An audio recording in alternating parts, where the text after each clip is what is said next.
I just had a very severe meltdown here at the DMV in Los Angeles. And I met someone who really saved my ass. Her name was Farnoosh.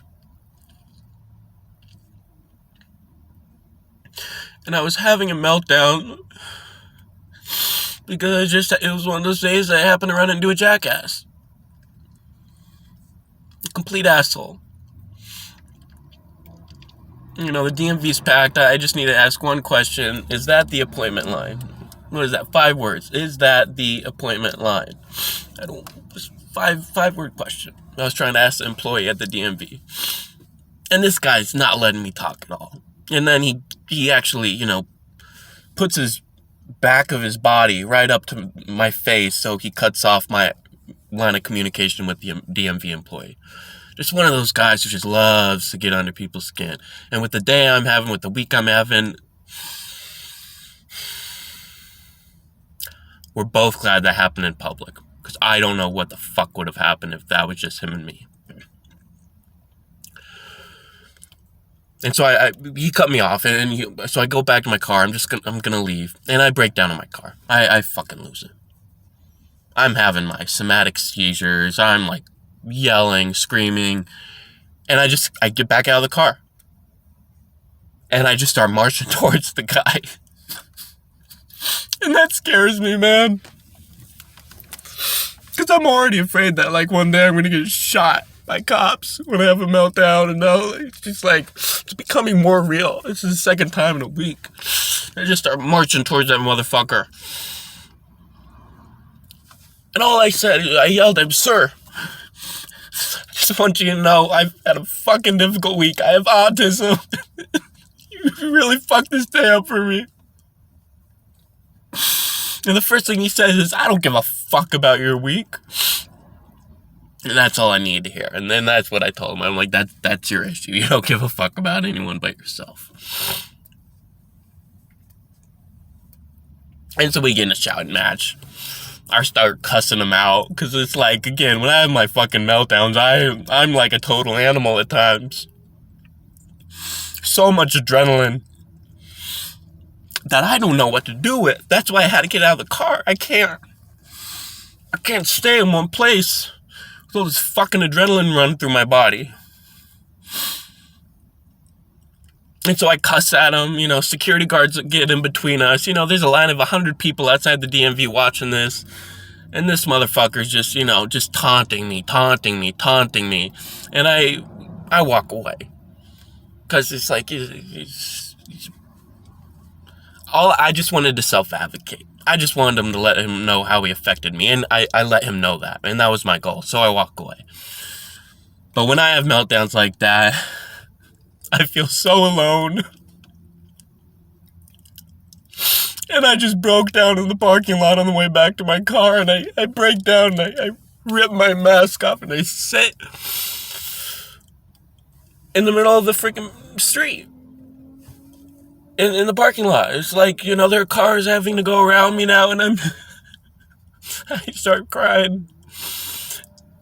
Because I knew I needed someone. I needed someone to restore my faith in humanity before I went back home. So I get up, and I'm like breaking down 10 times as hard as I am right now, and I look at one of the officers who was, getting in between us, one of the security guards, who was breaking up the shouting match, and I'm like, can one of you just come sit with me, please? And when I say that, everybody's looking at me outside, the line is going out the doors, and it's a huge spectacle, and then I hear this woman, Farnoosh, just say, "Excuse me, hey, is there anything I can do?"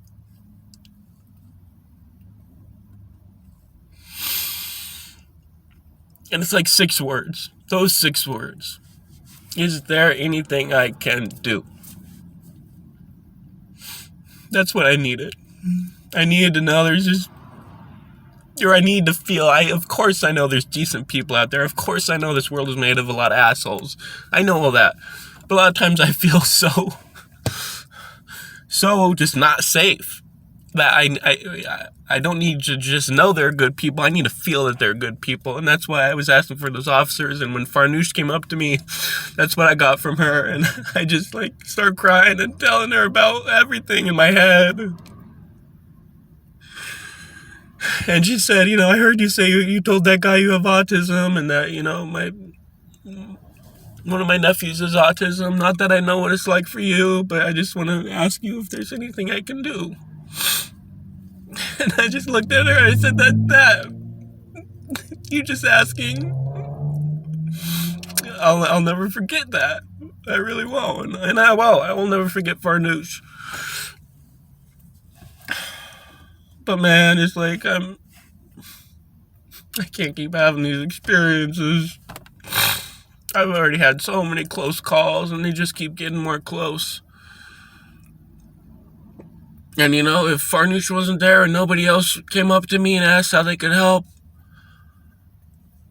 I don't even want to think about what would have happened.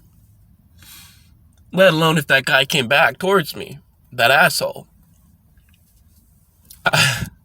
I don't know, because I'm not in control there, man. And it's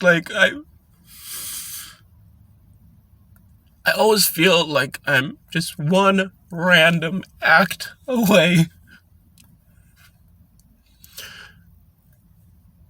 from a catastrophe, whether that's me losing my life or getting hurt or getting arrested. And this is the second time something like that happened this week. And I didn't post about the other one. I don't even want to fucking post about this, but people need to know that this is my life with autism. Right? And it's I get so fucking frustrated with the media portrayal, and yeah, maybe that it's just nobody talks about this shit, and that's why I do, and that's why I'm posting this, even though I don't want to post this. But this is reality. I'm a 31-year-old man. I'm a big guy. And I'm really fucking sensitive. And if I'm already having a really difficult week and I'm pushing myself to get to this appointment and I'm so proud of myself, I'm functioning, I'm doing it, even though I just wanted to stay in bed all day, I get out there and then I happen to come upon this asshole.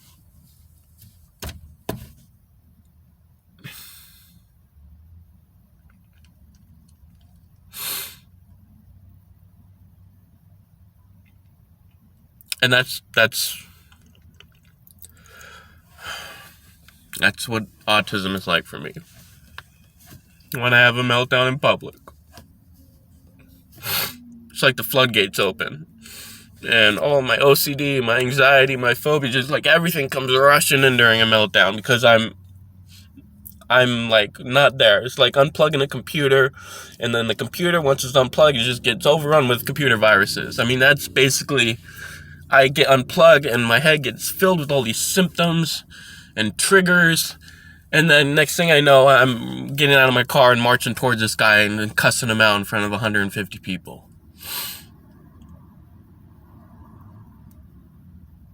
I don't know what the fucking lesson is. All I know is I told Farnoosh that I will never forget her.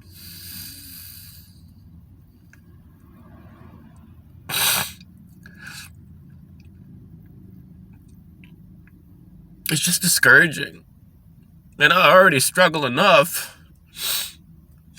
And I knew I was in for this. I mean, that's the reason I moved to LA. This is 6 months of first 6 months of my life I've been fully independent.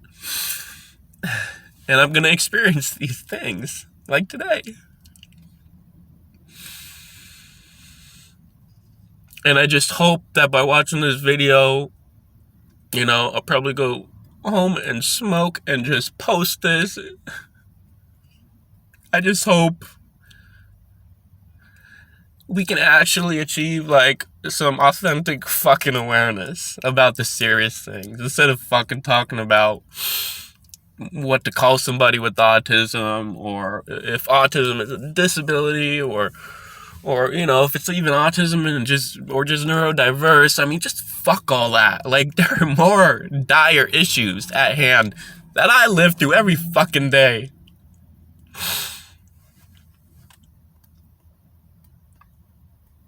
And so do with this what you will. I just, I feel alone right now, and I already miss Farnoosh.